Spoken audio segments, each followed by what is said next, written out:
अब सुख सोवत सोचून नहीं, भीख मांगी भव खाही, सहज एकानी के भवन, कबहू की नारी खटाई। अब शिव जी को कोई चिंता नहीं रही, भीख मांग कर खा लेते हैं, सुख से सोते हैं। ऐसे स्वभाव से अकेले रहने के घर भी भला क्या स्त्रियां टिक सकती है। अजहु मानहु कहा हमारा, हम तुम कहूँ बरो नीक विचारा, अति सुंदर सुचि सुखद सुशीला, गा वही वेद जासु जस लीला। अब भी हमारी कहा मानो, हमने तुम्हारे लिए अच्छा वर विचारा है, वह बहुत ही सुंदर पवित्र सुखदायक और सुशील है, जिसका यश और लीला वेद गाते हैं। दूषण रहित सकल गुण राशि, श्रीपति पूर्व बैकुंठ निवासी, अस बरु तुम्ही मिलाऊ आनी, सुनत बिहसी का वचन भवानी। वह दोषों से रहित और सारे सद्गुणों का राशि, लक्ष्मी का स्वामी और बैकुंठपुर का वासी रहने वाला है। हम ऐसे बर को लाकर तुमसे मिला देंगे।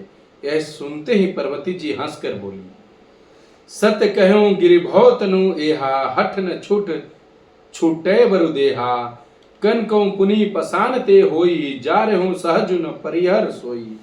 आपने यह सत्य ही कहा कि यह मेरा शरीर पर्वत से उत्पन्न हुआ है, इसलिए हठ नहीं छूटेगा।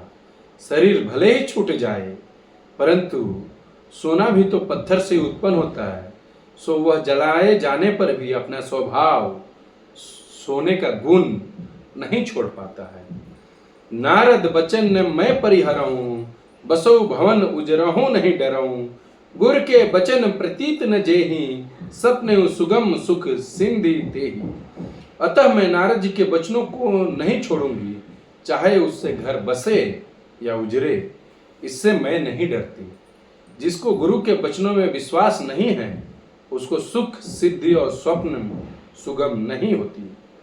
महादेव अवगुण भवन, विष्णु सकल गुण धाम, जेहि कर्मनु रम जाहि, सन तेहि सन काम। माना कि महादेव जी के अवगुणों के भवन है, महादेव जी अवगुणों के भवन है, बहुत सारे अवगुण भरे पड़े हैं, और विष्णु जी समस्त सद्गुणों के धाम हैं। पर जिसका मन जिसमें रम गया, उसको तो उसी में प्रेम है। जो तुम मिलते हूं प्रथम मुनीसा, सुनते हूं सिख तुम्हारी धरी सीसा, अब मैं जन्म शंभु हित हारा, को गुण दोष करे विचार। है मुनीश्वरों, यदि आप पहले मिलते तो मैं आपका उपदेश सिर माथे रख कर सुनती, परंतु अब तो मैं अपना ये जन्म शिव जी के लिए हार चुकी हूँ, फिर गुण दोषों का विचार कौन करे। जो तुमरे हटे हृदय विषेखी, रही न जाई बिनु किए बरेसी, तो कौतु कहीं आलसो नाही, बर कन्या अनेक जग माही। यदि आपके हृदय में बहुत ही हट है और विवाह की बातचीत किए बिना आपसे रहा नहीं जाता, तो संसार में वर कन्या बहुत है, खिलवाड़ करने वालों का आलस तो होता ही नहीं।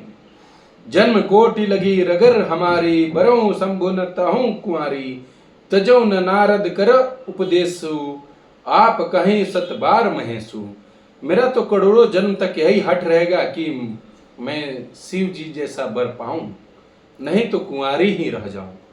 स्वयं शिव जी 100 बार कहें तो भी मैं नारद जी के उपदेश को नहीं छोड़ने वाली हूं। मैं पापरऊं कई जगदम्बा, तुम गृह गौनहु भयो विलंबा, देखी प्रेम बोले मुनि ज्ञानी, जय जय जगदम्बिके भवानी।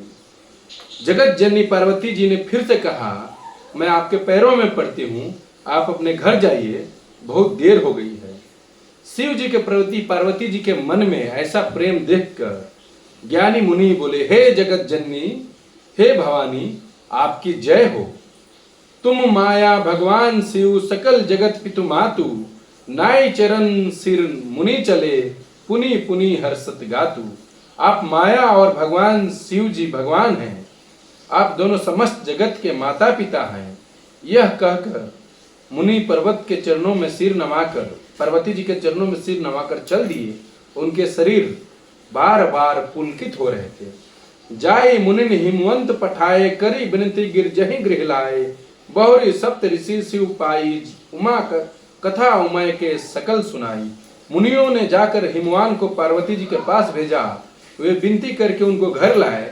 फिर सप्त ऋषियों ने शिव जी के पास जाकर उनको पार्वती जी की सारी कथाएं सुनाई।